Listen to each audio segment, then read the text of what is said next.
Yes, Casey, you were live, Madam Chair. Your head's gonna be spinning. Welcome back, folks. This is House Corrections and Institutions. It's whatever day it is, Wednesday afternoon, April. We gotta change that calendar. April 5th. We gotta change that calendar. It should say April, not March. So while Connor's doing that, there's a bill that's come over from the Senate, S-89, that is setting up a structure for a forensic program. S-89. It got sent to Judiciary Committee, and Representative Milan and I spoke and looking at their work schedule, looking at our work schedule, and it does impact his committee, our committee, Human Services Committee, and the Healthcare Committee. So because we have a little bit more time than some of the other committees, the bill will be sent. Judiciary will ask to be relieved of the bill and sent to our committee. So we will physically help it. So you folks are going to learn a lot about forensic. There's a little F and there's a big F in terms of how people get to that system. So it's going to be a real learning experience. And also it's connected with us because supposedly there's going to be a facility or beds somewhere, but it's not outlined in the bill where. That's going to fill up our schedule quite a bit on that. And we'll be dealing with folks from DOC, we'll be dealing with folks from the judiciary, we'll be dealing with folks from the Department of Mental Health. So we're going to have a whole different crew of folks in here. And also Representative Lalonde, Representative Wood, and Representative Holt and myself need to sit down and really figure out how we're going to coordinate this bill. We don't have much time to work on it. It's the end of the session. We'll probably have at most 2 weeks to work on it. So hopefully tomorrow maybe it might be shipped over to us. I don't know. I'm going to have further conversations with those other chairs. I don't know what I do. What I'm looking for the copy of the bill is to pass the Senate. It's not posted. It has as introduced. There were some amendments on the Senate floor. Katie McLean was the draftsperson, so she's going to get me a clean copy and get Mark a clean copy so we can read it over and figure out what's going on. So one thing with this committee that you'll find is, on average, it's been a little different this session, but on average during the legislative session, we work with anywhere from 6 to 9 of our lawyers in Wisconsin. So far, we've worked with 2, Rebecca, Becky, and Ben, but now we're going to branch out to Katie and Michael. You know, we touch a lot of different places with different lawyers in our legislative council. So this will be a little different for folks because you'll be exposed to another lawyer. And so I want to give you a heads up. That's in the works. It may not happen, but I think it probably. And we did look at a forensic unit in the past. is this a policy or financial, capital investment or both? So forensic to dissect what?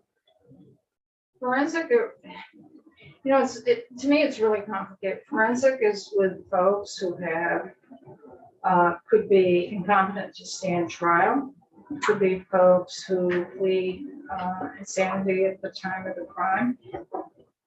Those are high standards to me. In the meantime, where are they placed? Sometimes the court sends them to the state hospital for evaluation. Other times they are, when you're dealing with mental health and where they're housed and when they're released, because of HIPAA, the public doesn't know. When you're dealing with DOC, where you're housed and when you're released, the public knows. So there's this inherent tension. And there are folks who may be long-term in the state hospital because there's no other place to put them. So they're doing a forensic analysis. They're actually looking for the facts. No, they're setting up a program to provide services. for folks So the within for- the the forensics. facilities. People who have committed crimes who have some extenuating circumstances, mental health issues or compromise. They've gone through the judicial system. They may have been convicted, may not have been convicted, most of it's not. So it's where you house them. And the program doesn't address where you house them. It addresses having a program, but it doesn't address where you're gonna put them. A senator told me today that they had in mind that part of the state hospital was going to become that way. If you do that, the way we design the state hospital, there are 16 beds. No, That is 2 8-bed wings. And then there was another wing that was put on for 9 beds. And there's 4 in one of the wings and 5 in the other. right. And when we first were building the state hospital to replace the one who lost the library, Medicaid will only fund 16 beds. If you go over 16 beds, it's termed an IMD, Institute of Mental Disease, which means you lose your Medicaid, you don't get Medicaid. We got a waiver on that for the 25 beds. Question then becomes, if you change the use of any of those beds in that building, you could put in jeopardy the Medicaid for your mental health beds, the state hospital beds. When we were looking at the secure residential, we were looking at a piece of property across the road in Berlin where the state hospital is now, but it was too close to our state hospital, and we might not have gotten Medicaid reimbursement for that. So if it's anywhere close to your current facility, you could lose your Medicaid. If it's attached, like this wing is attached, you could lose your Medicaid. So that's the issue that you really have to start looking at, and that's not addressed in the legislation. I don't know if anybody even looked at it. It may not be an issue, or it may. So it's not as simple as just because they're under a different jurisdiction. The hospitals have that issue too. The retreat has that issue in some of the hospitals, because the retreat has a waiver. And it's a global commitment, it's from CMS. And that is federal. So, and I've asked right along the whole session, where are they gonna put them? Where are they gonna put them? And I heard, well, maybe those beds. And I said, well, you're gonna put in jeopardy our Medicaid, but maybe not. Maybe they have an agreement. I don't know. It looks like there's a random group of legislators invited on Friday to a briefing by the administration on the forensic piece. There is? Where did you get that? I just got an invite from Ashley Roy. And it's strange. It's like just random legislators. Hello? I'm the only one from this committee. So. Do they even know what? I think they're gonna include, who else is on there? Yeah. Gosling and Donahue, Senator Watson, Senator Lyons, it's Topper McFarland.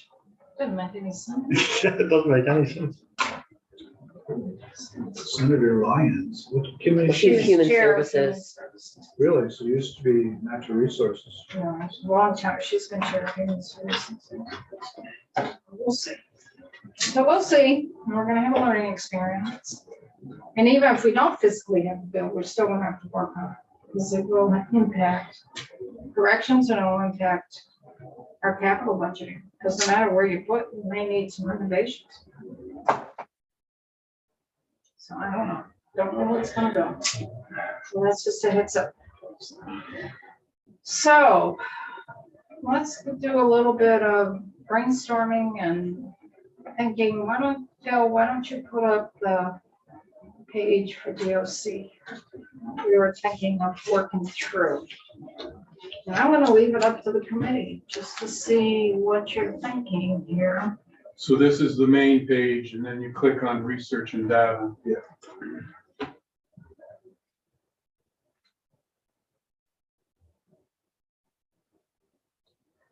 And I don't know which of these you would like me to open up first. Population data would be good.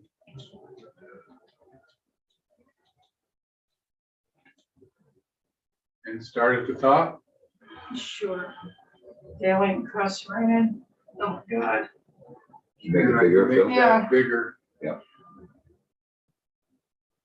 So that is of this morning at 6 o'clock. We have 1,317. And 106 in the women, 1,086 in the men, and 125 out of state. And then we have the federal marshals. So I would assume that 10 of those are calculated in the upper part.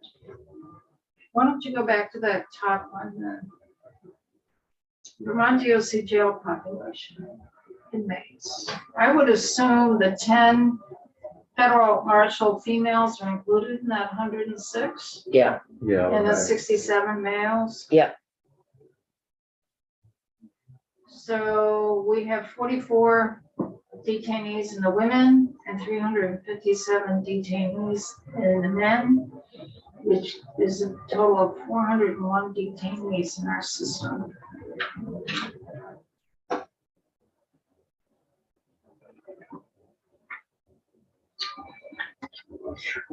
Alice, what do you think that means on the far right side where it says sentenced / detained? They're probably sentenced, and maybe they're out on furlough and committed a new crime.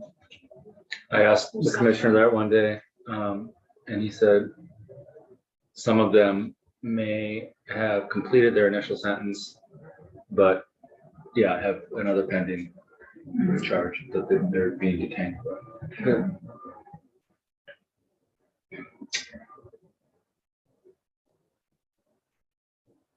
So which facility has your highest detention population? Northwest. Marble Valley, which it should, because that was built as a regional. And Northeast, Northwest. Newport.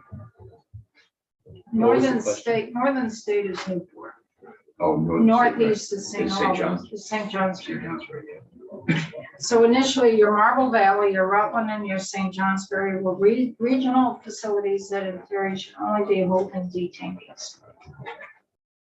Marble Valley works out, NJ doesn't. Newport works out, we have more sentenced. Northwest, St. Albans, but see, you're also including Chittenden, because Chittenden was the regional facility for the males. So you've kicked them up to St. Albans. What is this age? Oh, is that the out-of-state beds? That's the out-of-state. SH. I'd say. And then Springfield was built as both a regional and a central.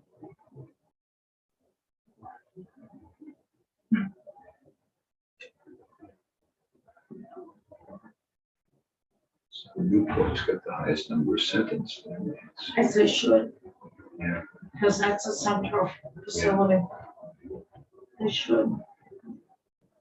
Your central facilities are Newport, Northern State Correctional Facility, Northwest, which is St. Albans, but they're holding a lot of detainees, and your Southern State, which is Springfield, and that was built as both regional and central. Why do you think so many detainees in St. Albans? Because of Chittenden, because the Because of Chittenden facility got converted to the women, so they go up to St. Albans. So let's go to the next. I don't think there's anything more on this page. That's easy. Was the federal ones counted in that? As far as the They're all detainees? detainees. They would all be detainees? Yeah, they're not sentenced. The federal, once they're sentenced, they go to a federal bed, federal system. They don't stay in Vermont. It's only detainees. But they count them in that? I would assume so. You'd have to look at it every day because every day it changes. Be interesting to look at a period of time and graph out the changes over the course of the month. She might do. Yeah, that'd be pretty easy to do. I am having a little bit of trouble figuring out how I need to navigate here. So that'd be interesting when if you're detainees, if you had Where do you close that tab, Phil? The pop count tab. This one? No, See, I can't see them all here. Oh, I see. That's what The, Yeah, let me go back. There, now I can, but that's kind of awkward. Let's see if. Do you want to see the next Yes. one, past daily incarcerated population data? That's what I'm looking at. Yeah, see, and I that's think so, where, yes. see, that's where you can get all the data if you want to graph it out. And, okay, I'll share this. But it's broken down by years, but it's also what was in March, what was in February, what was in January. And this is what is found in that page. So you can see what January, you can see what February, you can see what March is. You can see every day in March. So what the analysis I was just mentioning, you could do it by picking the numbers out of those one by one. I'll open one. Well, it just shows, yeah, the beginning or So end. you scroll down, you can see each day. Let me see if I can move. So that was this. 2 days ago, and there were 2 more women in the prison than they have by today's. You know, so it's a little bit of variation. But detainees may not stay long either. Sometimes they're in, they are arraigned the next day. So it's, and then others stay for a long time. depending. See, on the 6th of March, we had 400 detainees. 8th of March, we had 397. 9th of March, or 10th of March, we had 390. I mean, our detainee population is holding around 400. The 13th was 400. The 14th was 382. See, the 13th was high because it's after the weekend. Weekends peak, and then they go into arraignment on Monday and Tuesday.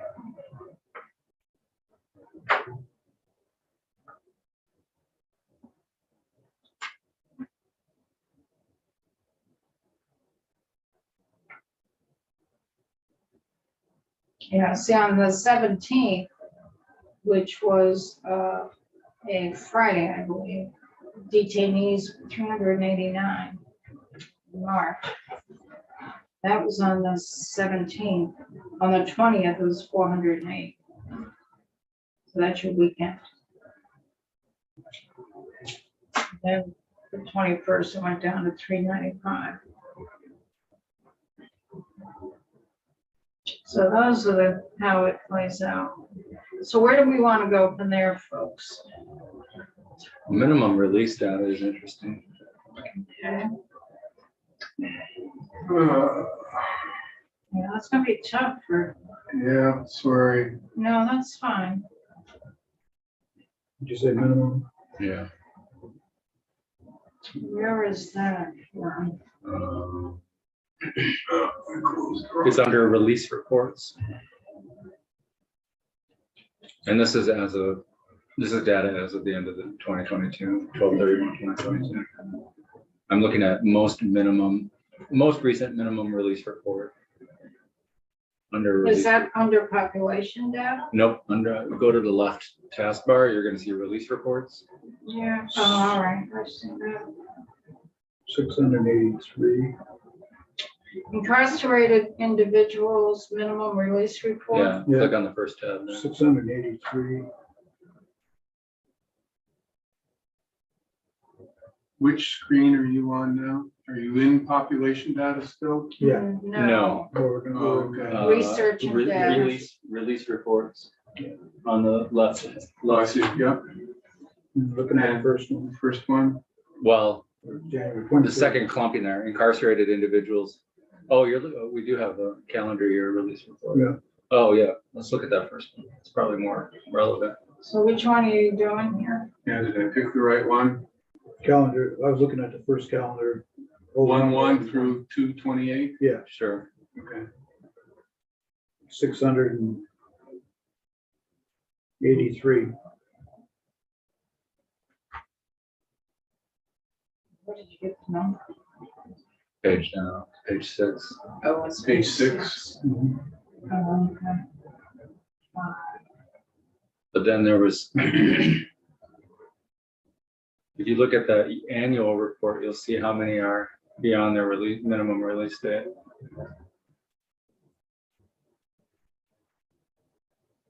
Is one of those colors for that or no? Which one? How do you The see where blue- it, The blue is in January. Oh, okay, no, that doesn't work. Here, I'm gonna go to a different. I think you gotta go up at the top, the pipe. The dark blue is detained, the medium blue is sentenced, and the gold is hold. So you had 204 I was looking at. Sentence.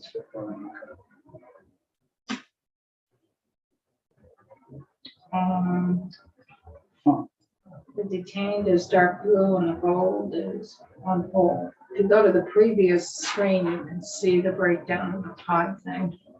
Wonder what hold means. I think that's the federal ones.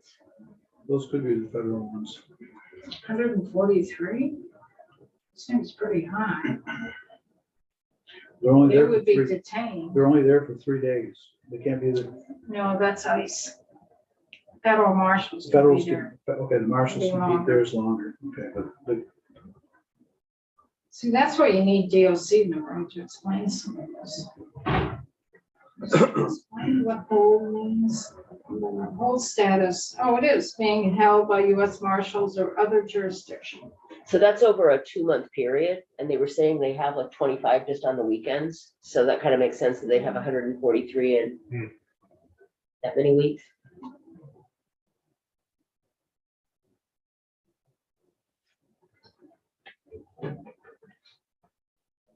So if you go to the next one, page 7, go to the next one, shows you the sentence population by crimes. And this is what's really important to look at. this one's real important. So serious felony, and some of these are your big 12 and your, list of crimes in your big 12.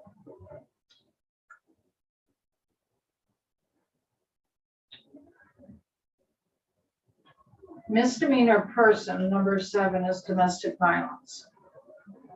Okay, that's what that is. Domestic violence, sexual, simple assault. Misdemeanor property is unlawful trespass, retail theft, and that's basically, I believe, unoccupied property. Misdemeanor drug is possession of drugs.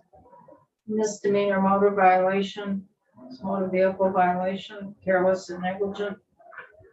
Misdemeanor other is violations, conditions, and police. It looks like about 30% of the population, if you take the felony and the misdemeanor categories, are driving offenses.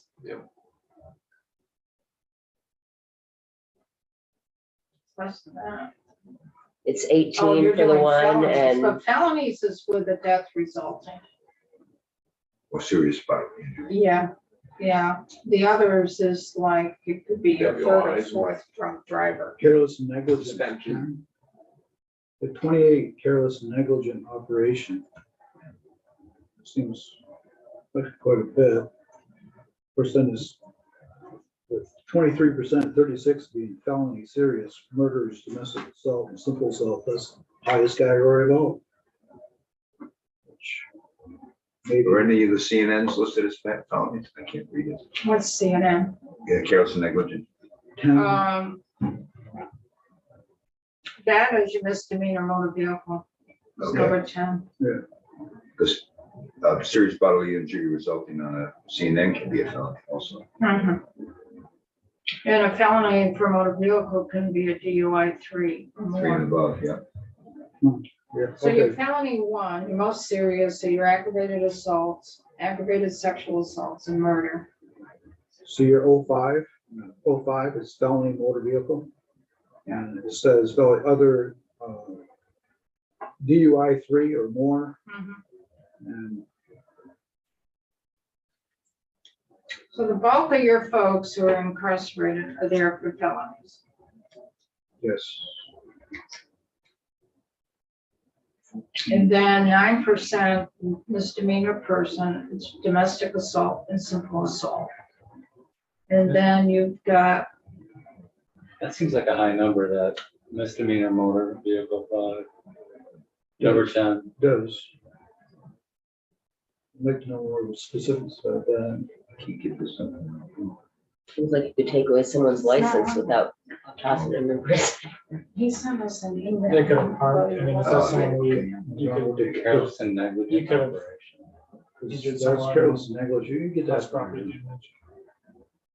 Driving across a median in front of somebody, a number of things like that. I mean, then There's somebody else. the motor vehicle, the felony motor vehicle, those are the serious ones. You wonder, It's even simpler. No, actually. I'm wondering if those ones that were saying it's been injury or that resulting are up in that I think so. 05 category. Okay.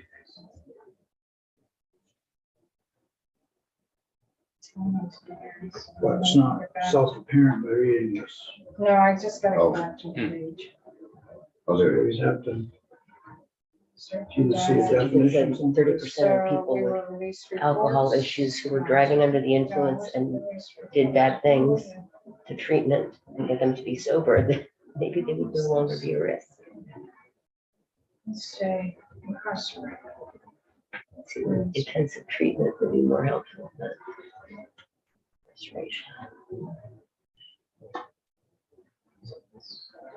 There's not enough information here to figure out some of these things. Well, that's why you need DOC. Yeah, we'd have to ask. I think they're willing to come back in to explain the existing data that they have on these pages. Nice. Wrote it out. They don't have to have it in one place to describe. Sure it was. Phil, can you scroll up just a tiny bit so we can see what the number 11, what the definition is at the bottom for the oh, there we go. No. Oh, that's the conditions of release. So they don't get many people with that.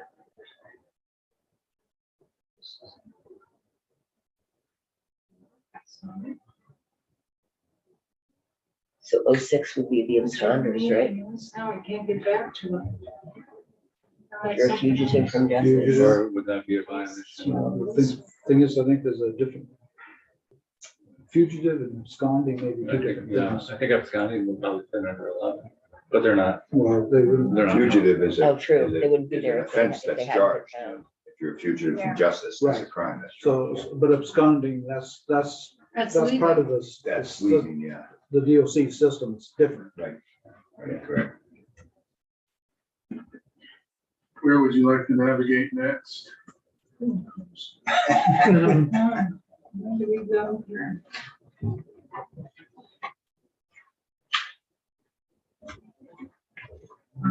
Community supervision population report, how about that? Okay.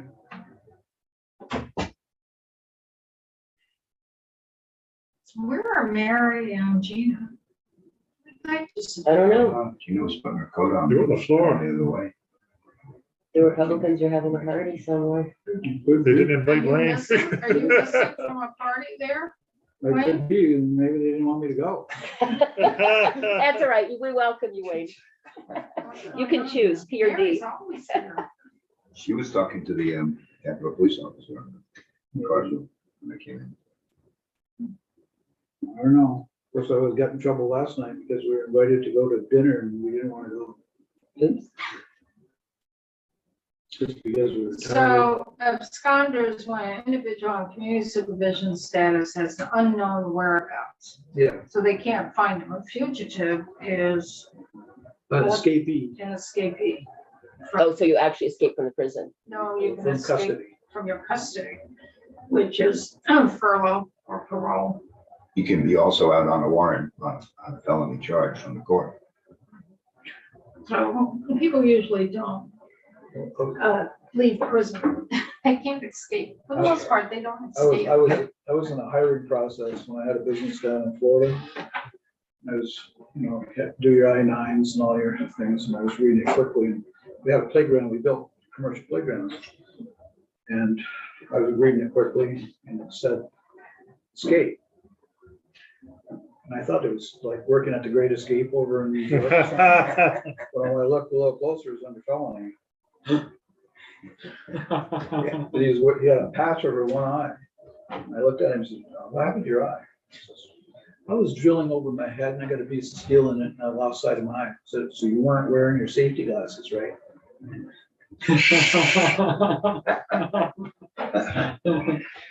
We had a case in St. Johnsbury out of the work camp where one fella who we had represented I remember was this one. climbing over the fence every night, going up, walking up to the mini mart and walking back with about as many packs of beer that he could, bringing them back into the work camp.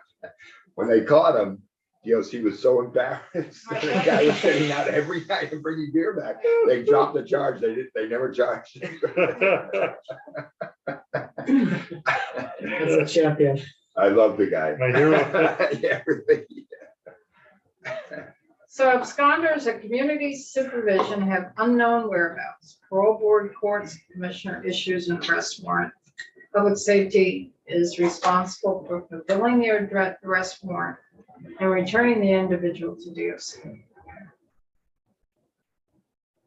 And DOC doesn't actively supervise these individuals until the arrest warrant is complete. So the case over to law enforcement.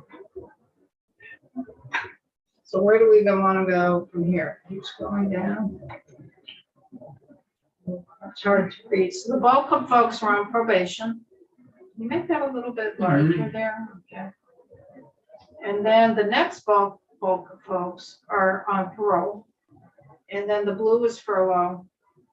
And then community restitution program, which we don't have, well, I don't know what it qualifies that. It's work crew, I think. They don't have much on work for them. No, they're not using it too much. Well, they don't have anybody that qualifies because they're not coming into corrections Mhm. anymore. Well, it's a sentence now. It's a sentence from the court. Yeah, but they don't have the people coming in. Yeah, right. For that. The work camp, yeah. That's why we only have like 10 people. We used to have 200. But now those folks aren't coming into corrections that there were 20 years ago. Great.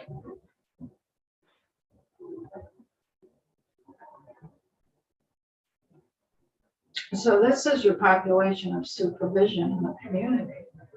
So the bulk of your folks who are being supervised in the community are your misdemeanors.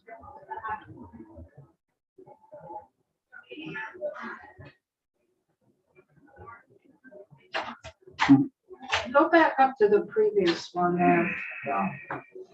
No, that one. So if you go down. Sorry, we haven't been. Yeah, we have it. So go back to the middle one that you were in. Yeah, make it smaller there. If you can, because I want to see that chart on the left, on the right. So serious felony, there's 855 people who are being supervised out in the community. Right? Serious felony. I think so. If you can get the Phil Petty name out of there. Yeah. So for folks with serious felony, we have 438 of them on probation. So they never property, drug. And then your misdemeanor persons, again, that's your simple assaults, domestic assaults, 648. It's a high number there. So you have a lot of felony charges that are being supervised in the community, either under restitution programs, furlough, or parole. You got a lot on parole. Yeah, you would. Yeah. They generally will serve a minimum on those type of offenses. But you still have quite a few on probation too. I'm surprised at 438 on probation. It could be split sentences where they had a year or two to serve and then the rest suspended. Yeah, and then they're on probation. Mhm.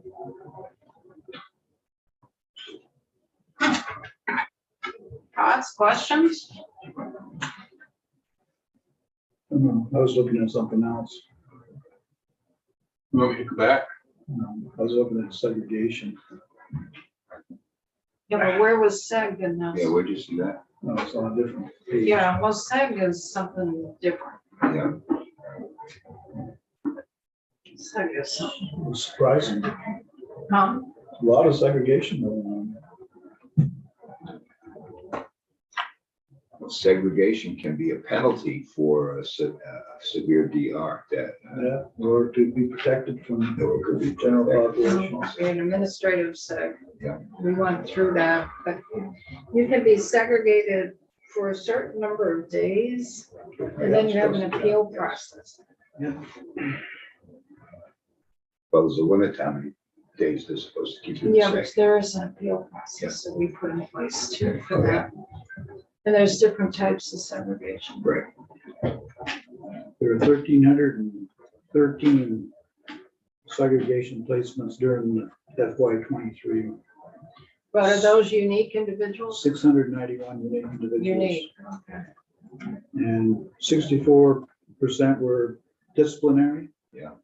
And 37.7% were administrative segregation. And some of that is for protection. Yeah. That still seems like a pretty big number. Well, it depends how long too they spend in seg. We need to also see the average length, the length of time in seg. So where else do folks want to go here? Gender, race, violent crime. Yeah, let's look at violent crime. I mean, if somebody else wants something, it's fine. Was the big drop in 2000 from COVID, or how did they accomplish that? They furloughed a lot of folks. Furloughed out a lot of folks. Now, was it 2000 or 2020? The 2021, 2020. Okay. particularly in 20, they really furloughed a lot of folks out because they needed the space in the facilities. That's as far back as that chart went, but it looked like it dropped it by about 300. At least, yeah, because we were at the 1,600. We were at 1,700 when COVID started. And then we went down to about 1,000. So 851 out of 1,300 are considered violent crimes. Wasn't 1,300 the number for the today's average or whatever? I mean, and that's actually last year. Violent crime and risk report, that's last year. For males was 787, females was 52. So the bulk of folks were sentenced.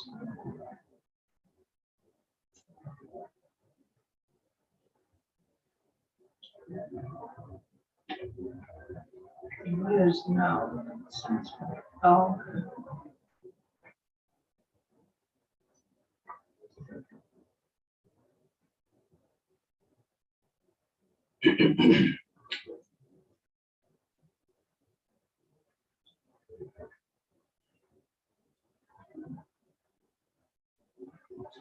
So must be your risk, low risk. Risk to moderate repay. risk. That's your risk, right? Yeah. And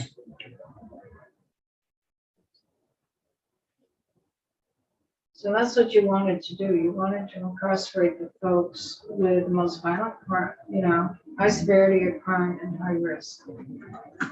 Moderate to high risk. So that's what we're doing. Then we got the non-violent, but they have moderate to high risk to reoffend.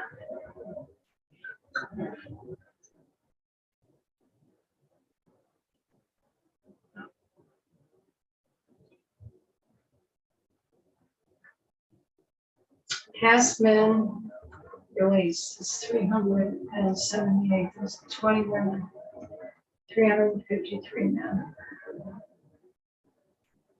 Mostly housing. They can't hold them for lack of housing. We changed that. Really? Yeah, it's in statute. We can't hold them for lack of housing. What was that? But if they don't have a 2 place to years, be well, we don't get into that. released to, isn't that I'll show you the line between all. We don't have people incarcerated because they don't have somewhere to go. Over DOC. When I was at the CJC there in 2020, there were definitely people who couldn't get released because they didn't have housing. So We changed I that. don't know if it's, but if the person themselves says, I don't have anywhere to go, don't release me, essentially is that, Well, they have to release you if you maxed out your sentence, for instance. so they're under the max. So I think they're done and then they'd be eligible, but they can't. Yeah. There's not a place for them to go. Let them go. Okay, so I believe that's I can find. a certain population that meets that description from what DOC said. Yeah, you're right. I mean, we had a client in Newport who the judge released on a violation of probation. And he kept saying, no, I have a good room. I have a good roommate. Judge, I want to go back to jail. And the judge said, no, we're cutting you loose. Well, he went out that night, threw a brick through a glass window on Main Street, and he was back in. Still remember I told you I had a cousin. Mhm. I had a cousin who died in prison. That's what he do. Every time he got out, he Yeah. was fine. Nowhere to go. Winter time. In prison, he was bulked up like this because he was read it young, this morning. weightlifted and everything. He was This guy was pretty limited. He was an alcoholic, basically. No, I have a good roommate, Judge. Judge, no, I can't lock you up. And that's a risk that we take in making things too pleasant. Is that we could have an increase. Well, I'm not sure Well, that's it's the not case. too This fellow was pleasant. pretty limited, so I think that they probably matched him up with someone who was compatible in his cell. And that would be the wise thing that they would have done. And there's a population that isn't very functional. Where do we house them? Some of them show up in mental health beds, some of them show up in DOC beds. Maybe could be a better place than in prison. Well, I read it this morning. Certainly, You can't hold them. Oh, You're lacking. Huh. I read it this morning. so Michelle, going to what you were talking about this morning, person waving a gun around, not using it. Yep. That's it could be an aggravated assault. Under section 5, it would be armed with a deadly weapon and threatens to use the deadly weapon to harm another person. 5-year maximum, $5,000 fine. So it could be a serious crime. But then I know of a case that within the last couple of years where it was actually shooting in the direction of people. And the judge let him out in the custody of his wife.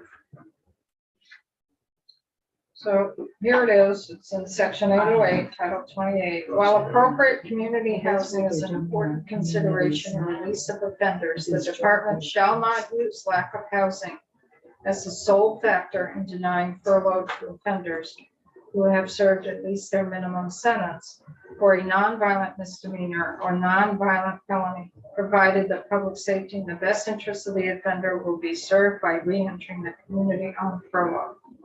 The department shall adopt rules to implement this section. When was that passed, Alice? Well, I really aren't gonna ask on that. That was passed in the last few years. I'm never hearing about it, Chuck.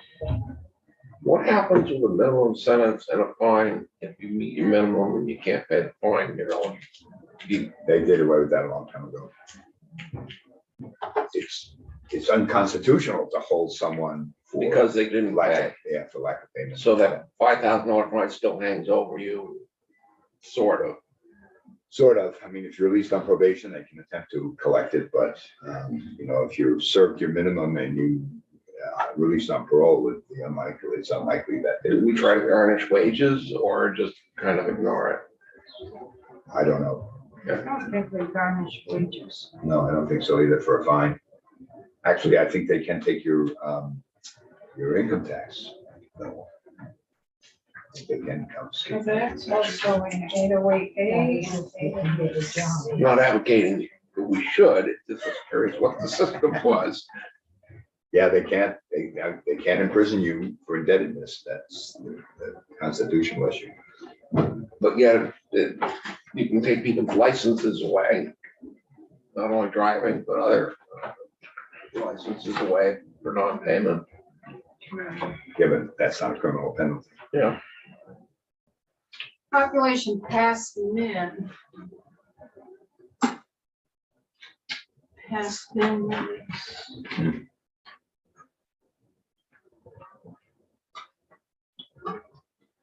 So we have 287 folks who are past their minimum that are still incarcerated. And that's in the violent crime category. So And then in the non-violent, we have 91.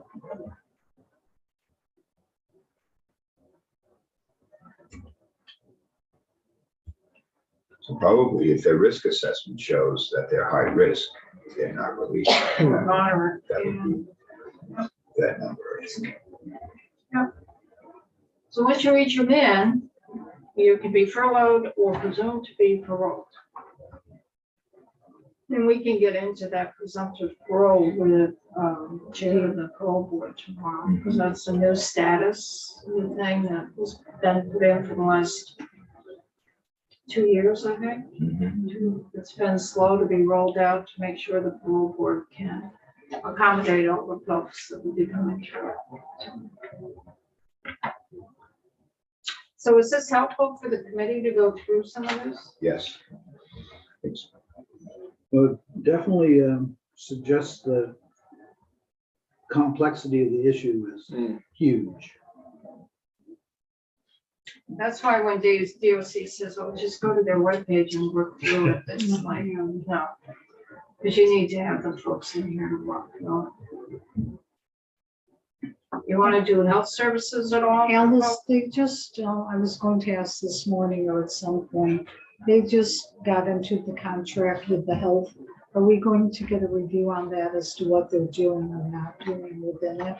You can. I think it would be important because I know there were issues before and this is a It's a different one. different group, so I'd like to know what they're It's doing. not Vital Core. I mean, they change companies every 2 Right, years. but that's what I'd like to have an update as to what's changing, what's going to make things that were a problem better. We might have to wait for a few weeks on that. Okay, because well, they just so it's signed in the the contract. skew. Also, Mary, before you were here, we might be getting that forensic facility built. Yes, yeah. I was talking to Mark Lamont, we have a little bit more time, and they do. So they might be getting that. They may release it and send it to us.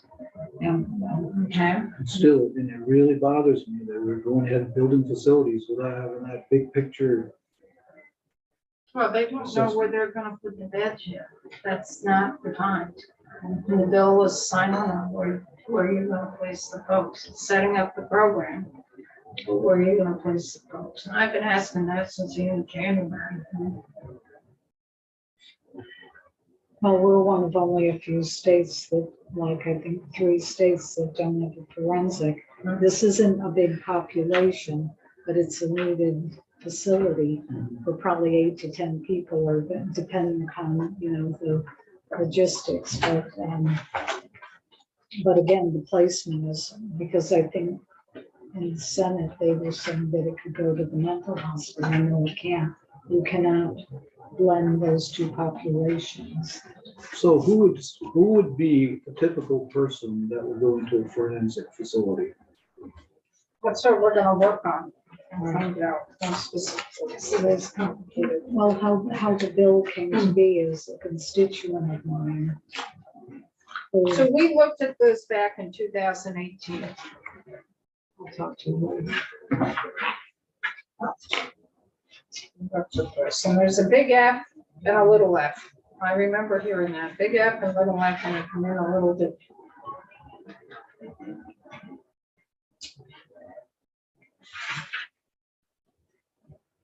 Then the plan was for a 12-bed forensic facility backpack in 2018. Population served will be individuals with criminal charges combined with mental health issues. These individuals presented through the court system have a wide variety of clinical needs, and although we cannot address all the needs, it will help alleviate some of the pressures. Individuals housed in this proposal, this was back in 2018, are individuals who are involved with the criminal justice system and in the custody of the Department of Mental Health and require hospital level care. Population will include court orders for competency, insanity determination, those already determined not to be competent to stand trial, or individuals who are already serving a sentence and have developed a need for hospital level care while in prison. That's what it was back in 2018. You see, this would be the extreme cases where someone was looking to repeat. What is often used in these situations in a murder, and in the case that was in Bennington, this young lady's throat was slit by this guy who had already threatened his family and had done some damage in hurting them, and had had several other instances before. He knew the drill to get into the mental health system, because then the mental health hospital would let him out after he said the right things after a short period of time. So he's out back doing the same thing, threatening people anywhere he was. I mean, these are extreme cases. It's not wanting to lock more people up. These are the extreme of the extreme. So is this a forensic unit to determine whether or not if someone is or is not insane, so that it does or does not have serious mental health issues, and whereas they could be faking it just to get special treatment? Are you asking if they are being evaluated Yes. for competency to stand trial? Well, that's That there's all these different standards, right? because you got competency to stand trial. And insanity is it's different than competency. They're Insanity, still evaluating, insanity is your defense. right? Competence, Affirmative defense. right, competency to stand trial is not your defense. But they both have to be evaluated by a psychiatrist. Right. Right. So even if, that's one portion to whether they're competent to stand trial. But then you're still holding them, even if they haven't gone to trial, and you have to care for those people. And to determine what the proper level of care would be, would you also use this forensic unit to determine that? Could be. They're being held right now at the state hospital. But if they're determined to be incompetent, they have to go back to court for an order of hospitalization or non-hospitalization. Right. So ultimately, the court decides where they'll be. If they have a good support network on the outside, and the court's convinced that they can be cared for, they actually can be released. Order of non-hospitalization. Order of non-hospitalization. This would have to be a fairly secure kind of place, because I could see some of the worst being fairly smart. But what the bill has is a physically secure building. It is building secure, not staff secure. For orders of hospitalization. When a person is. So that makes me a little nervous, because say you get Mary's case, you got somebody that's intelligent, that's actually sane, but wants to portray himself as being insane and could be a serious threat to the staff inside of the facility. And if it's not staff secure, Well, yeah. I think you've got to take a step back here. When you talk about a physically secure building, is you've got locked doors and you have a fence and it's built harder. When you're talking about staff secure, you do not have that physical security there. It is secured by the staff in terms of staff supervision. There's a real difference there. So I don't want to get that intertwined. I think we've got a secure building and interpreting that it's staff secure. so in other words, like this room, it could be staff secured if there was a person securing it, and it wouldn't necessarily have to have locks on the door. Correct. Would be a harder environment. Yeah. And you'll get into all those technicalities when we start looking at it. But an order of non-hospitalization will actually have a prescribed plan, so that if they are released into the community with a family, let's say, their mental health and whatever the court deems to be necessary for them to comply with. And if they don't comply, they'll go back to court. So that's the way that works. Or kill someone in the meantime. So this is a file from 2018. Certainly do keep them. Oh, I knew it wasn't gonna go away. And it was fought tooth and nail because the plan was to do it up at the St. Albans facility. Oh, yeah. Right. And it was fought tooth and nail. To do it. For the community, No, in this building. they thought they had a better place. No, it just didn't have the political will, just didn't want to do it. I think we need it.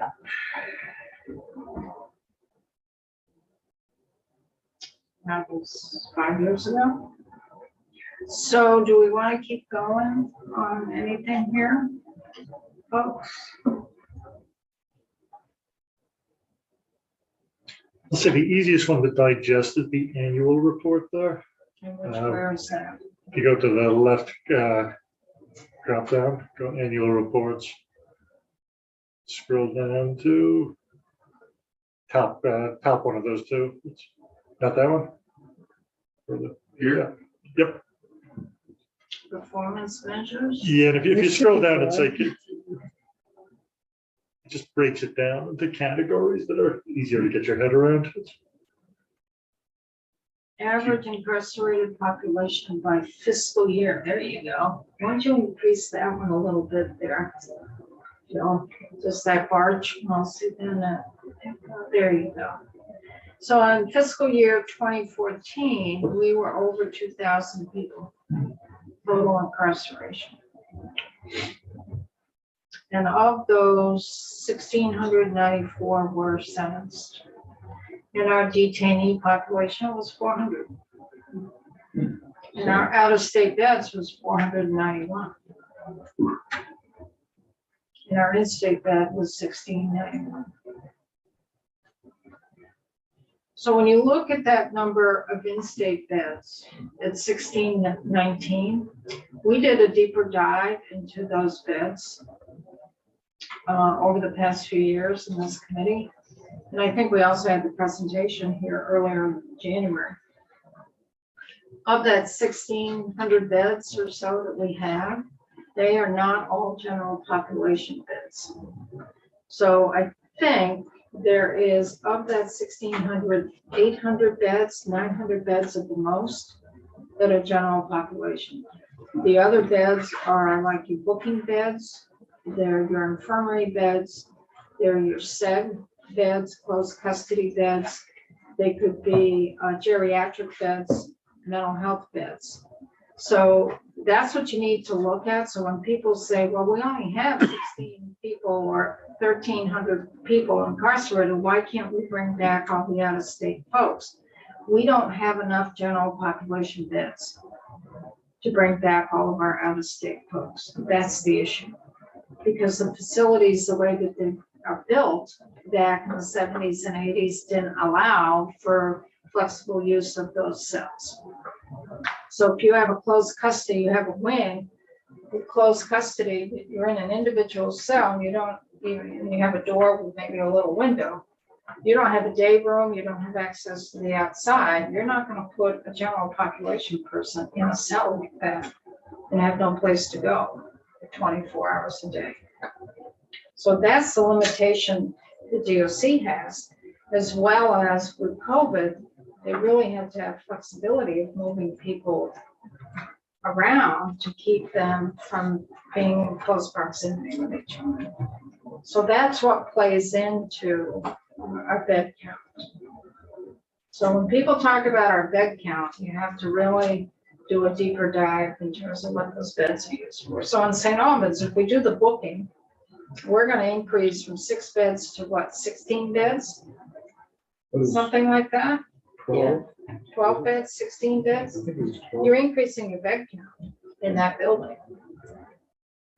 That doesn't mean you're increasing a cell that you're going to hold a sentence person. Right, they're all detention. Well, it's just booking, you're going back in and out. Right. With the drastic drop in the population, how have the per incarcerated person numbers been running as far as, or is it like a school? The per pupil cost goes down if you have more pupils. And that's a little hard. Maybe some of the money is shifted to furlough and parole. You've been at this long enough. I'm just wondering if. The smaller your facility, the higher per person per year. So your Chittenden facility is the highest cost per inmate, because that's your smallest facility. But it's the women, so not much you can do about it. Yeah, but this is what I'm saying. You look at the size of the facilities, the smaller your facility, the higher the per inmate cost is, because you've got the overhead of the facility, you've got the staffing, but you're not spreading it out over so many people. And it's just like running an agency, if there's fewer people, you can cut the population in half inside of, say, St. Albans.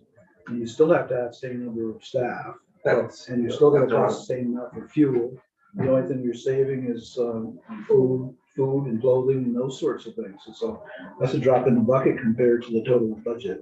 So the per inmate cost is probably gone way up. The one, The per inmate cost is probably gone way up.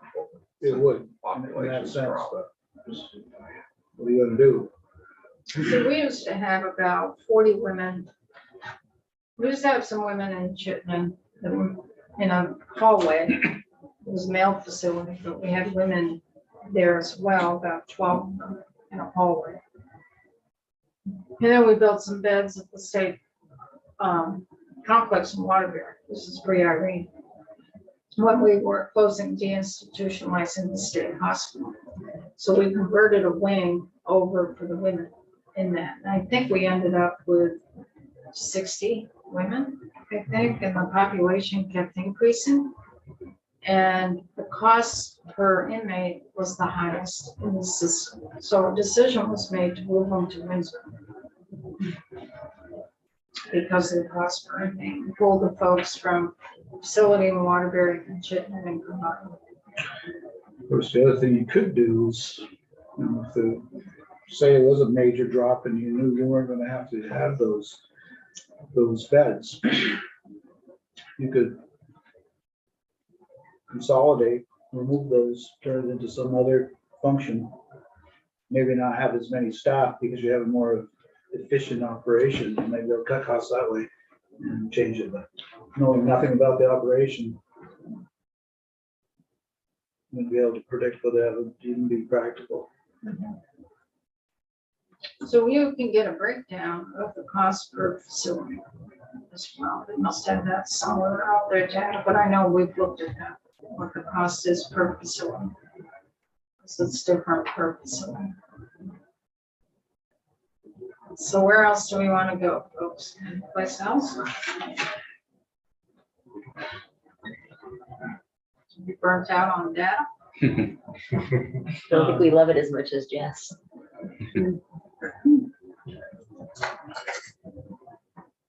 Any idea, I'm sorry, Oh, go ahead, John.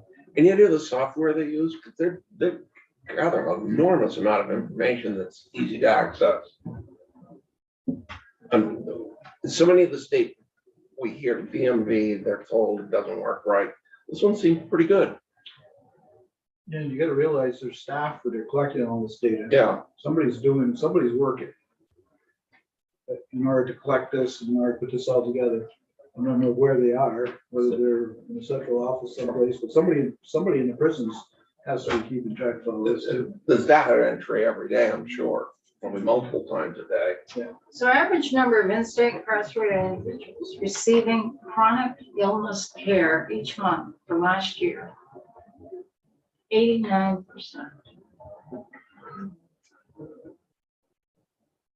This is in-state. And then average number receiving MATs, 59%. Average number in-state incarcerated on mental health caseload each month, 76%. I wonder if the chronic care in that is somehow, You're wondering the chronic illness, well, I'm sure it's broken down in some. would MAP be considered chronic care? No, Chronic illness is cancer, heart, blood pressure, Diabetes. diabetes, So dialysis. that seems to be a high proportion. They're high. People are not in good shape. A 40-year-old comes in with a body of about a 70-year-old. Not good shape. Teeth. With regards to medically assisted treatment, is anyone else concerned that the sort of the goalposts on sobriety have been moved? And we're, I'm not hearing all you're saying. sorry, man, I'm speaking quietly. I know that's an issue sometimes. It's just come up a couple times in these discussions that being sort of clean or sober has been essentially, redefined by the MAT program. And I think I understand the sort of compassionate reasons for that. But I'm also concerned about sort of the consistency of this population and whether we're truly, if the intention is to rehabilitate people, if we're doing that. We'll see, originally when we passed the legislation, I thought that was kind of the direction we were going in. And actually the following year, we found that there were more people getting onto it that really weren't on substance before. I mean, it was like how did this happen?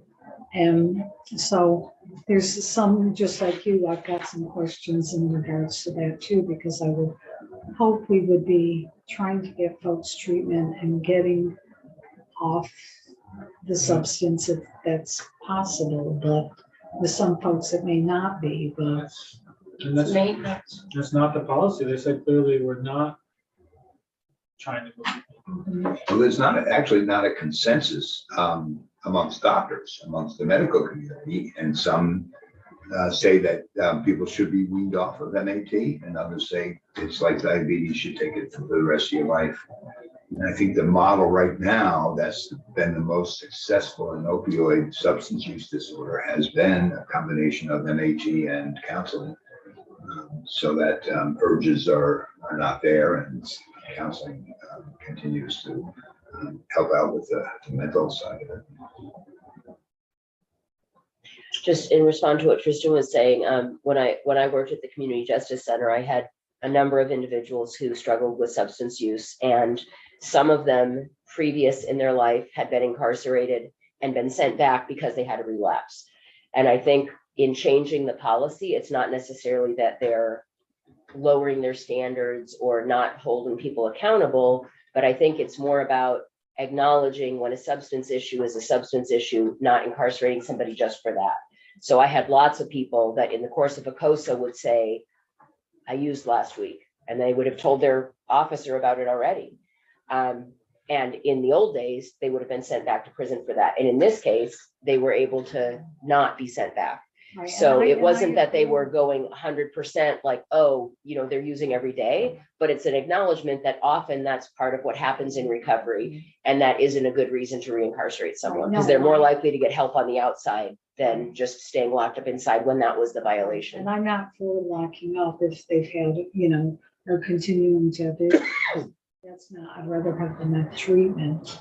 But originally when it was talked about, it was more or less trying to wean people if they could be weaned off, to be weaned off, and with good treatment. But now we're we had Annie Ramisiano in, she's the director of the whole program. We had her in, and we could schedule her back in because you folks know a little bit more about corrections than you did back in January.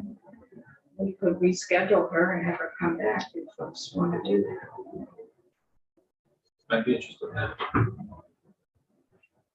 Is that something other folks would be interested in? Yeah, so, Sure, she had a good presentation. I think Josh said today that there are cases where, you know, people are being incarcerated in connection with relapsing, you know, committing crimes, or they're getting involved in dangerous situations. Right, I think it was, like you said, it was based upon each case because they have different components. And again, you know, I'm not looking to want to have people incarcerated if they don't, and there is a good plan going forward. Yeah. But you also don't necessarily, if you don't have to or don't want to, because like I was surprised with the numbers that's first year.